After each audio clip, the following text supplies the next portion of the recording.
I was going up against a Long Island giant.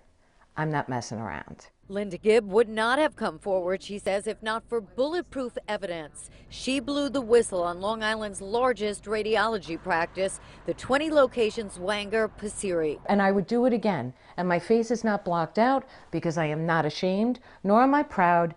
It's the right thing to do. She was new to Zwanger in 2010 and began suspecting widespread fraud. For years, she says patients who came in for one type of x-ray or ultrasound automatically got a second unnecessary test. 2 tests were done.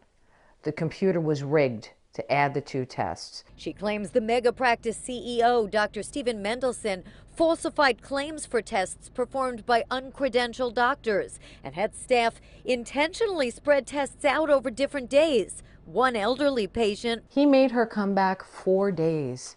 1 for the right hand, 1 for the left hand, 1 for the right wrist, 1 for the left wrist. He wanted to make sure he got every dollar he possibly could off this patient. To give them multiple tests when maybe only one was required, that poses a risk to the patients. Uncovering fraud, says Washington, D.C. Attorney Tim McCormick, requires courageous insiders. She knew she would be ostracized. She knew she would have a hard time getting a job, but she knew this was the right thing to do.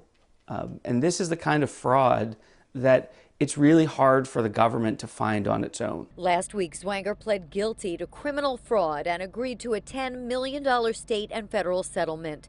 Their attorney says the company has admitted no wrongdoing and that the case was never about the failure to perform billed services nor the quality of services. As a result of this case, both whistleblowers left their jobs, but they do get a percentage of the settlement, part of a government incentive to expose wrongdoing. In this case, around $200,000 each. Gibb says it's not about the money. When you see something wrong, have enough nerve to stand up for it. And if you really do care about your kid's future, put yourself on the line for it. She could not, she says, look the other way.